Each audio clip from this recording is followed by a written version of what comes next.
All right, hello guys. Welcome to another feature, another coach feature. Today we have Coach Ludvig with he works with Clayton State. Can you tell us a little bit more about yourself, please? Yeah. Ludvig Rhodin, from Sweden originally. I've lived here now about as it's in on the 11th year. At the moment, I'm a boys and girls director at a club here in Atlanta. I'm at Clayton State's men's soccer and assistant coach to the goalkeepers there. Done both goalkeepers for men's and women's. Um, Here the past 2 years. Just decided to do the men's this year. Uh, yeah, run the Elite Goalkeeper Camp with my friend Christian Lomelli, kind of how we got in touch. Um, yeah, been at various colleges, D2, D1, over the past 5, 6 years when I've been coaching, and it's been a quick ride up, and after college, and yeah, that kind of wraps around the whole US life. Really, it's been 6 years, been kind of fast, very fast tracked Hmm. to colleges and that. But yeah, live in Atlanta today and coach a lot of good goalkeepers. So uh, And you do run a camp, Elite Goalkeeper Camp. What was the vision behind it? yeah, so well, me and Christian been very good friends since a long time back, when I started coaching college, and elite goalkeeper kind of came up as an idea of, one, can we do a camp? And we feel like right now there's so many camps out there where you go, hey, this is an awesome event. Like, I want to bring out Camp Shout Out because I think it's incredible what they do out there. They fill out every year. They have this niche about themselves that, like, every kid walks away from there freaking so happy and loves it and meet new friends. And I think me and Christian kind of looked at that, but also going, can we, with our professionalism and what we do in our everyday life, no matter what, how serious we are about training, can we make that camp happen, but just with a little bit more of a professionalism and a little bit more focus on actually training? Because I do believe, and this is, we can come to this a little bit later, but I do believe that it's just not enough good goalkeeper training out there. Where we have so many friends in college, in the pro game. I know you had Diego on here the other week. Like, Diego was a part of our camp this year and coached, and oh yeah, you had JT as well. JT coached for us 1 year, and like, we believe that with our contacts, we could create a group of coaches that is so good at what they're doing, um, and not just like, hey, let the kids come and have fun, let the kids come and enjoy it, but really, like, in 1 week, and how much can they get out of it? Hmm. And I think that's really how it started going. Like I'd moved to Atlanta, and I could still see that, like, hey, for me, at the end of the day, like, this, we had a few really good goalkeeper coaches in the town, like Louis Sharpie. We've had him on our camp 2 years. Luke Osterle from Georgia State, we've had him on our camp for 3 years. But there was still so many goalkeeper coaches that's lacking, that wants to teach the right things, that wants to, build on the structure of goalkeeping. What do you start with? It's not starting by jumping through wheels and over hurdles. It's actually about really good training. So I think that's how it started to be. Can we create something very, very special that every kid that comes there gets something out of it? They learn something about it. They're in an environment with, yeah, 100 to 110 other goalkeepers that wants the exact same thing, want to learn more, want to move on, want to get better. Um, and yeah, little simple as that. The Christian said himself, like, I mean, he played IU and IUPI, and it just came, from Indiana, and like, he even said the same thing, that like, he was lucky that he had a good goalkeeper coach. But when he was younger, and like, I mean, I'm from Sweden, there's definitely no camps like this. Um, he was lucky, and I was lucky, but not enough kids have a good opportunity to get really good goalkeeper training. Hmm. And it's incredible to see what really has worked out, because from that camp we've had kids that, like, find a coach at camp, and they're like, "Hey, I'm 1.5 hours away from you. Can we get coaching?" A really fun example, with a kid named Jackson James. He's been with us for every camp, and he found Juan Cediel, who's now at University of Miami women's soccer, but he was a Southern Miss women's soccer before, and he's like, "Hey, I'm an hour away from you." He's like, "Can we make this happen? Like, I love your training." And randomly, they got together. So that was kind of the vision behind a short story long, or whatever you want to say. But really, what we wanted to accomplish was not just the general camp. Right. It's to really give the kids something. You talked a little bit about a lot of poor goalkeeping coaches out there. What do you think separates a good goalkeeping coach, and what should kids look for, or young adults look for when they're trying to find a goalkeeping coach? I think it's gonna sound tough to not clank down on other coaches, because I love that coaches are out there and do their job and everything. But the fact is that when a kid comes to a practice, and have an hour session or whatever it is, and you know how the private business start. For me, it, when you look back at that session, I think that they should be able to tell you something that they learned and that they worked on today. Hmm. And I think a lot today is very much so like what looks good on Instagram. Mm. There's 5 6 hurdles, it's an obstacle course, massive save up in the left corner, run around the goal, jump high. You've seen it all. Yeah, and definitely. and I do think that, hey, there are days when, if you're doing fitness with your goalkeepers, freaking awesome, just run back and forth, right and left. Um and I feel like that maybe do come a little bit of coaches looking at Instagram as well, going, well, hey, look at the pro guys. They're jumping over a hurdle, and they're jumping over a band, and they're making top saves. And hey, we have the classic, like the Allison one when he's running back and forth at top Yeah. ends. I'm like, but Allison has been taught the proper way for Mm. 25 years how to catch a ball, keeping his athleticism. So when a 10-year-old comes to you and asks, "Hey, I want to do a private session with you," you shouldn't put him through an obstacle course. Right.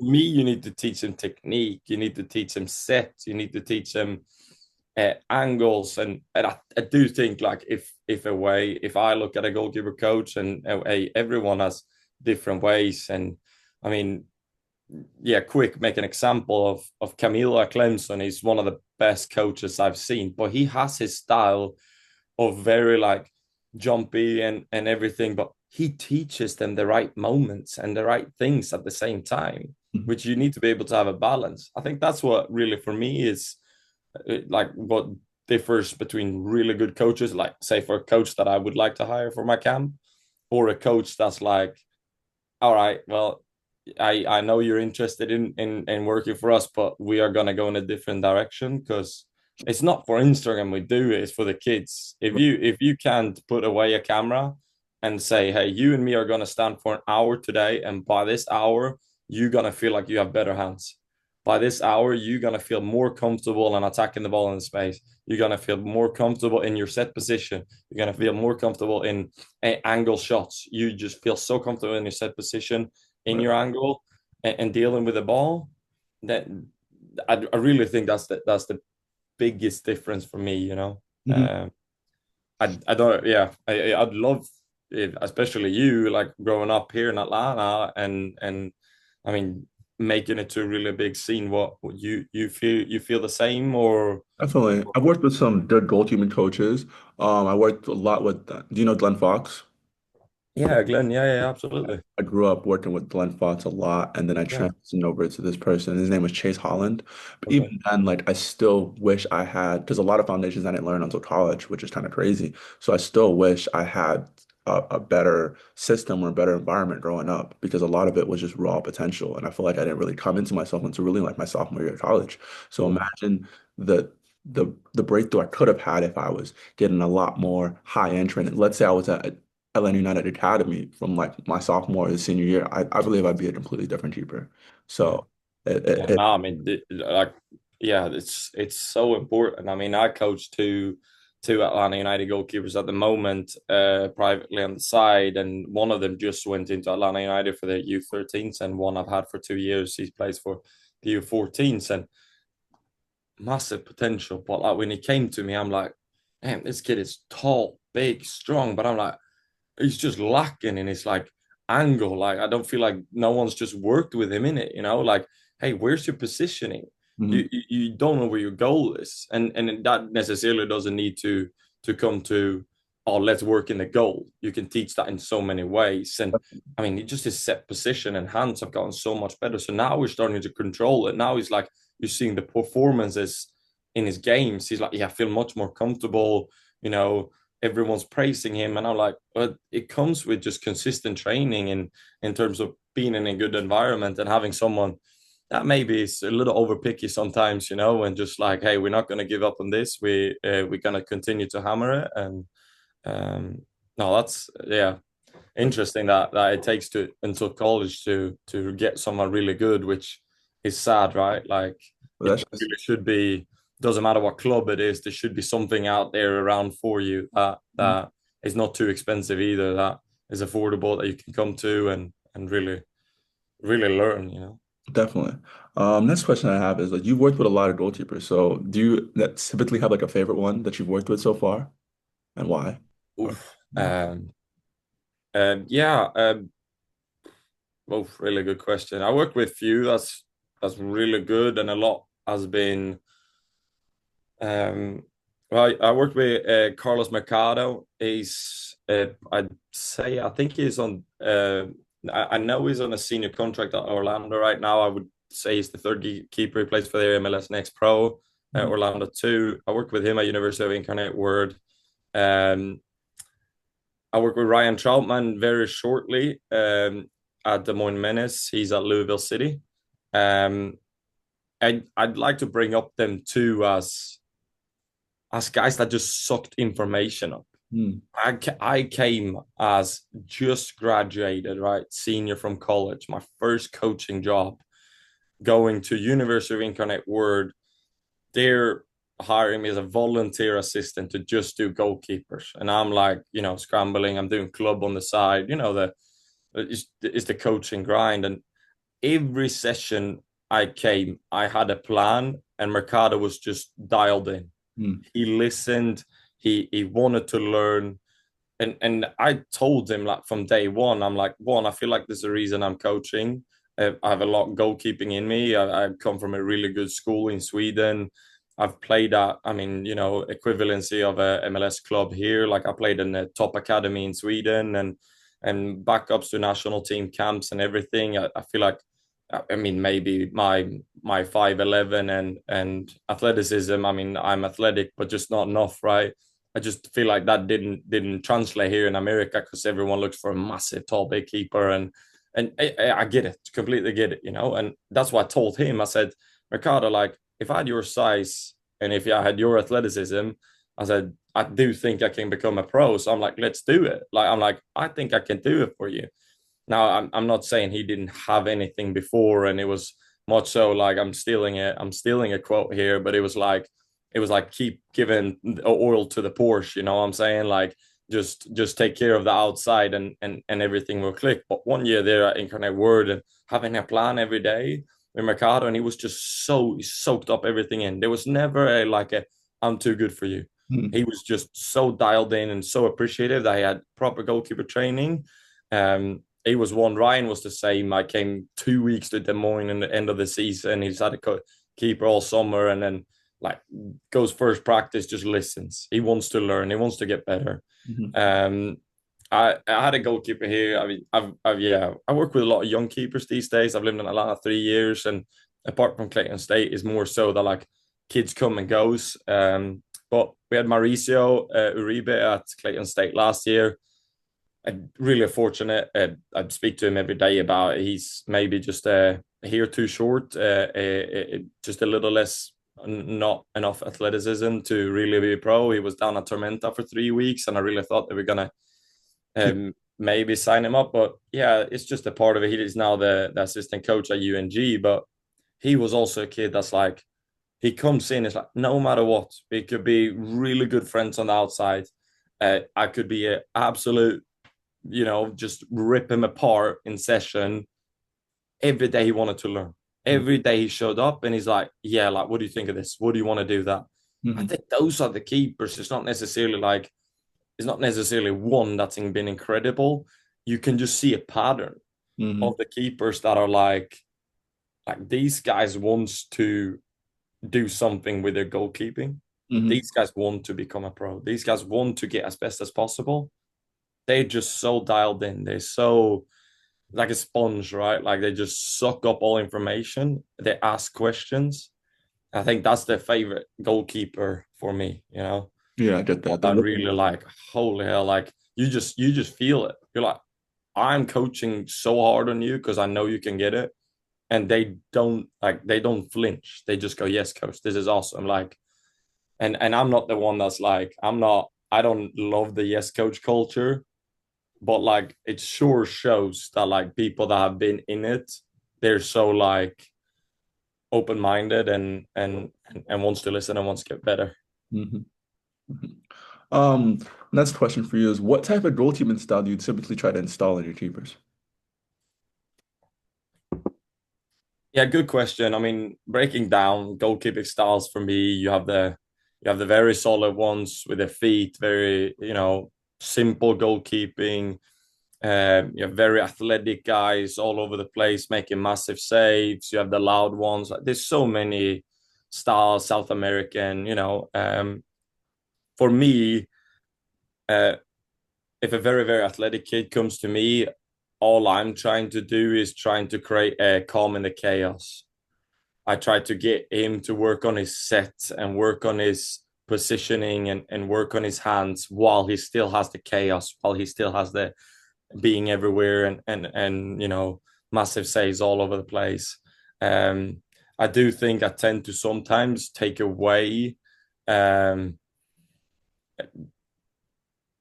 if you have 3 sessions out of the week.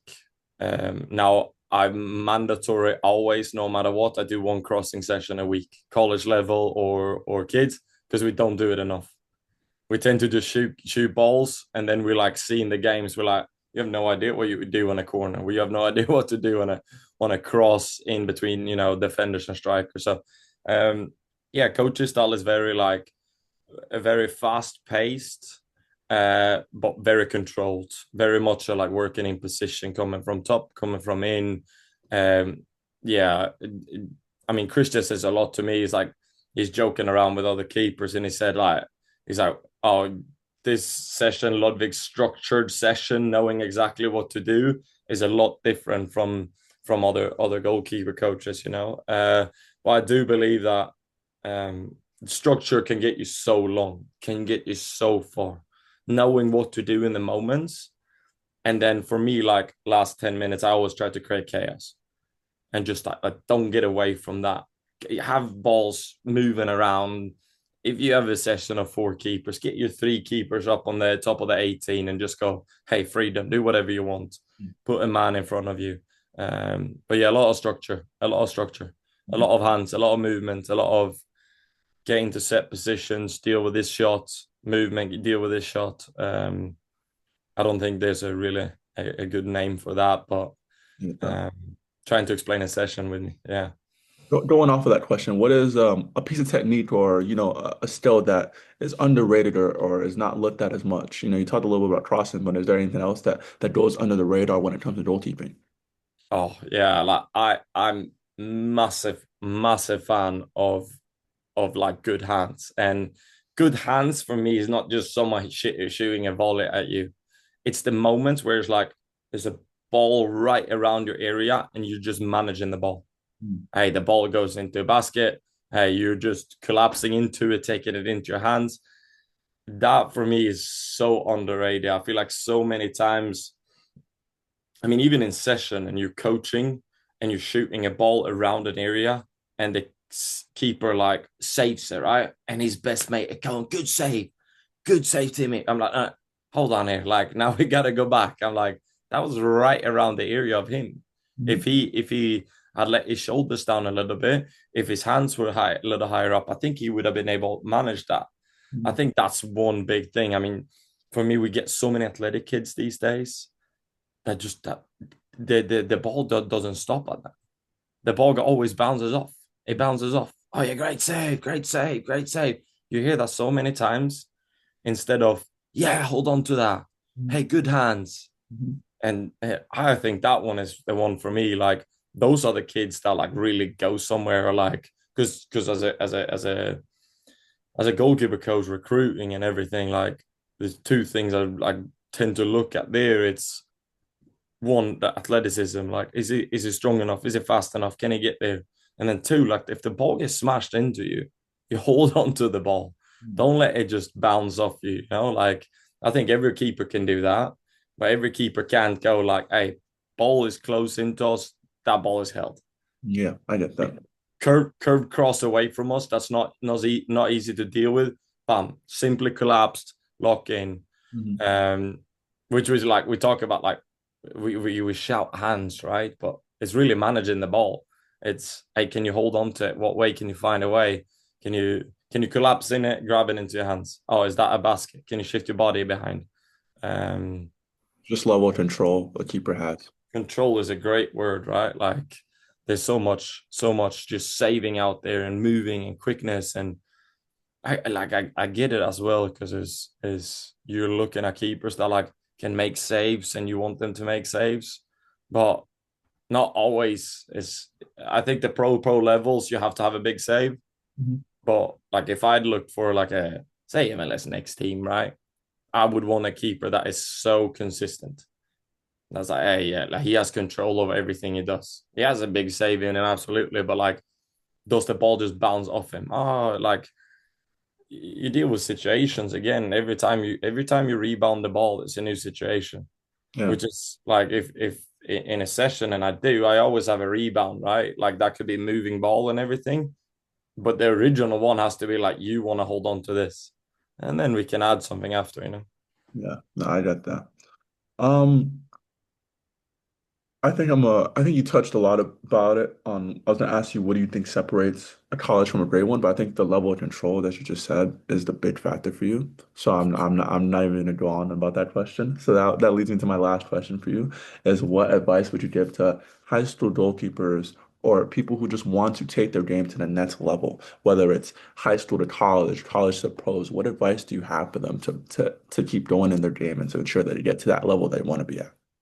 Yeah, consistent good training. It's tough to know what good and bad training is for you. Consistent good training, and stick out.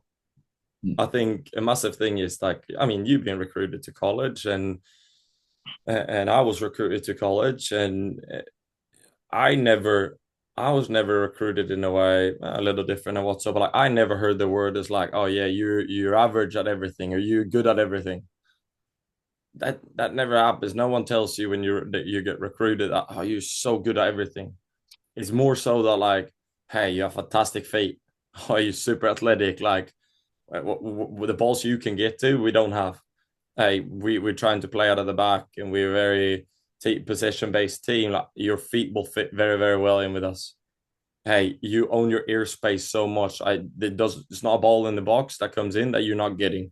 Um, I think there is like that's really like what can you stick out with to take it to the next level. Like I mean, if you want to be recruited by college, you're gonna have to stick out in some way. You can't just be an okay keeper at everything. It's either like, hey, maybe consistency is your stick out. It's like, hey, coach, just come out, watch 2, 3 games of me. There's not many mistakes I do because I position myself in the right way, and there are so many teams and next levels that's gonna, you know, um, value that. I mean, I think going to professional, like I think there is some athleticism that's gonna have to be in it. You can't just be good at your feet. You can't just have good hands. Like you, the pro goalkeepers are all so athletic. So if you are not athletic, you have to beat them in everything else. Um, but that's really like get consistent training. It helps so much. I mean, I feel for the kids these days how like the private training um whole business has evolved and like I mean there's good goalkeepers out there that can't afford it. And a lot where like I try to do is just I want everyone in. Come and just train. Hey, we'll figure out whatever it is, but come and train because I know you need it. You have a massive piece, athleticism, or you have really good hands, but like your feet is not good enough. Come and train. Just go out there, get a session a week, get 2 sessions a week, and just see over the months how it evolves. You know, like the kid that just went to Atlanta United, U13, his name is Aiden Wilkowski, and it's really funny because I'm just moved to Atlanta, and we had just started Elite Goalkeeper Camp, and he's just filling like it's not even full yet, maybe 30, 40 keepers. And one of the kids like messaged me who signs up on Instagram, parent based, very good friends with the parents now, and like they're like, hey, yeah, like Aiden has potential and we think so, and people have told us, but we don't really know what to do because we've tried all the coaches in the region, and there are some coaches that are really good, and but like the schedule's not working. Is that we haven't found anyone that's like, can we be consistent with, and can we do what needs to be done? And Aiden and me started working on freaking Easter Sunday. They texted me, when are you available? I'm like, here by myself, no girlfriend, no wife, no nothing. And I'm like, oh, it's Sunday. I'm not even thinking it's Easter, right? And they're like, he wants to practice on Easter Sunday. They drove down to Tucker, 50 minutes away. We've been practicing one or twice, and it's not even 5 times a week, right? Once or twice every week since then, and that's 2 years ago. And this year he made Atlanta United, and it just shows that like the consistency of getting like good coaching, like right coaching, not just you're jumping through wheels and you're flying over and like, hey, I'm like, it's just the consistency of like, hey, okay, we have a planned session today. What did we do last week? Can I build in a little bit of that so we don't forget that into next session, right? Can I get work on your hands? Can I work on your diving? And then, there comes days where you have a good group of goalkeepers and you can build in a 1v1 sessions, but you can build in crossing, but just like timing, footwork, technique, and just consistency, and like Aiden's quickness and athletic abilities, like I never touched them. They just there. They continue to grow with him by just doing the right things, and um, it's cool to see those kids, but like it really shows that like that consistency and like the commitment level of come and practice once or twice a week, um, get with a good coach, get into like be picky about your hands, about your technique, about your diving. Like, how do we get to that ball? What's the decision making on this cross? Yeah. Uh, I don't know what you feel about that. I mean, um, I mean, especially like you saying, like, do you think the consistency helped over the young years, even though like you said, like college wise, um, you didn't really fundamentals on that, but like the consistency helped a lot, didn't it? This is a good thing. In everything you do, you have to be consistent.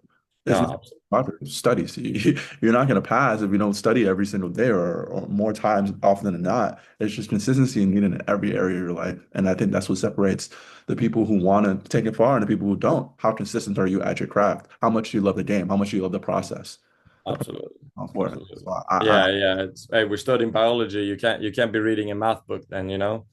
exactly. Yeah, yeah. No, I think it's important also. Like when we had the first conversation, right? And you told the concept to me. I think it's huge, like very, very important. Like there's so many that wants to do stuff on Instagram these days. There's so many that wants to do TikTok these days, show videos, and like I've started filming my sessions at Clayton, and I'm literally just uploading the whole thing. Like if someone wants to go and like break that down, sure, go ahead. But for me, I'm not out there looking for a video of like the best saves, like a massive drill, or running around. Um, and that's why I told you. Remember, like we spoke, and I said like I think it's so important that like if you do things this way and post stuff that like it's quality, like it's people out there that like they know what to do and they know what to like say and really they're not just posting anything. I mean, you've spoken to JT, a pro. You've spoken to Diego. work for US Soccer. Like you don't see those guys like have a 15 videos of training, and it's they're consistent about what they do as well. And I think it's hugely important that like the content that goes out there and goes up is good, because other people look, they do, even if you only have 100 followers, someone's going to look at that and go, and hold on here, there are two players and like one doing a flip over the other, and then the other one, I'm like, there's not even a ball involved and we're in a goalkeeper practice. Yeah. Like what are we like, there's someone's going to take after it because they think it's good, where it's, why post and why continue to smash out information if it's not, reliable and good? Right. And there's goalkeepers that will get better, they will get fitter about certain practice, and everyone has their own technique and ways. But like that's why like when we had the discussion first, I said, yeah, absolutely no problem, I have no problem saying it, because one, I stand behind my product, and I mean the Elite Goalkeeper Camp is just in year 4 really, but it's really what we look for. It's quality. Why put on another camp and drag 120 kids out from 16 different states? Why expand to Louisville and do it there where my coaches are not good? Like I need coaches out there that teaches good goalkeeping and like that I can align with. And there are coaches that have come and went gone, and at the end of the day, it's the product. It's the product you have, like that you got to be able to stand by it. You got to be able to go, yeah, this is good. Mhm. Hey, Jan, we hired Jan from Kentucky this year, and I'm like, freaking hell, where's this guy been? So good. And like Luke at Georgia State, like, yeah, there's so many good goalkeeper coaches out there, but there's also so many that's like, hey, the videos of all these kids saving the ball in the top bins. I'm like, but I know how the sessions look like, and the kids don't get enough out of it for an hour session. And I'm like, that's what I'm after. If anything, that's what I'm after. If kids struggle with that, like freaking come, I'll show you. I'll show you. You don't need to do it with me. You might not even like me, but like this is what you can get out of any coach, because we all can strike a ball. It's just about finding the right balance in between, structure and chaos. Right. Well, thank you so much for taking the time out today. And that's another coach feature here on Safe Hands. So keep looking forward to it. Is there anything you want to promote other than Elite Goalkeeping Camp? Is there anything else you want to promote? We ride with Elite Goalkeeper Camp. As much of that as possible. Yeah, like we obviously we're battling a World Cup year, but our Atlanta camp will always be on. Hopefully we grow Louisville this year, and then we'll see. But no, thank you for having me. It was a pleasure. I think it's good stuff. Um, yeah, keep keep giving good information, keep sucking information out of people, and post it. I think it's huge. Thank you so much. All right. I appreciate you, brother.